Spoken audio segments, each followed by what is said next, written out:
enhlana sezantsi umhlaba wonke nenkalo zonke akwenginibingelele ezimnyama nabantu bonke abaphilayo. Ngila eNewcastle phela, ngifuna ukuthi nje kunina nonke eningama-client, kunina nonke enisizwa udokotela uMngcwabo, ngifuna ukuthi hayi phela iNewcastle le iyangazi, ngazi because of wena. Newcastle le iyangazi, ingazi ngawe, ingazi ngani. Uyabona nje uma ungena la eNewcastle uzothola amabhodi athi welcome to Newcastle. Nami ngisuke ngaphakathi ngithi wamukelekile phela eNewcastle. Wamukelekile eNewcastle. Ngikhona ngilaphana osizweni e7334. And enye into, uma ungafaka noma inavigator yakho uyitshela ukuthi uyakadokotela uMngcwabo yahlehla, ngeke ilenze iphutha. Lo yagogo, she knows me very well. Olapha kuyiGoogle uzokuthatha kubeke kwadokotela. Ngeke lo yagogo alenze iphutha, ngeke akulahle. Udokotela uMngcwabo yahlehla phela usenza konke engifuna ukukudlulisa ke namhlanje nengifisa ukusho namhlanje.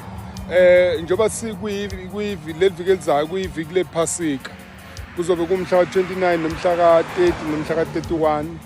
Udokotela ukhona, uyatholakala esigodlweni, usenza yonke imisebenzi yosuku, usenza yonke imisebenzi futhi ajwayele ukuyenza, meaning wonke umuntu uvumelekile ukuthi angeza ngomhla ka-29 nangomhla ka-30 nangomhla ka-31 ngizobe ngikhona ngisebenza ngiqhuba umsebenzi. Kodwa phela ntambama ngiyodumisa nami, ngiyotshela uNkulunkulu ukuthi hey Nkulunkulu bakithi, ngikhona ngowakho, ngikhona wangibekela ukuthi ngiphilise isizwe sakho. Wonke umuntu wamukelekile eNewcastle, wonke umuntu wamukelekile ekutheni akeza azobona udokotela uMngcwabo yahlehla. Ngikhona ngila eNewcastle. My contact number is 073 219 6664. 073 219 6664. Ezinye inamba akuzona ezami, enye inamba akuyona nhlobo. Leka 063 akusinamba yami, inamba yami nje ngisayisebenzisa iyodwa.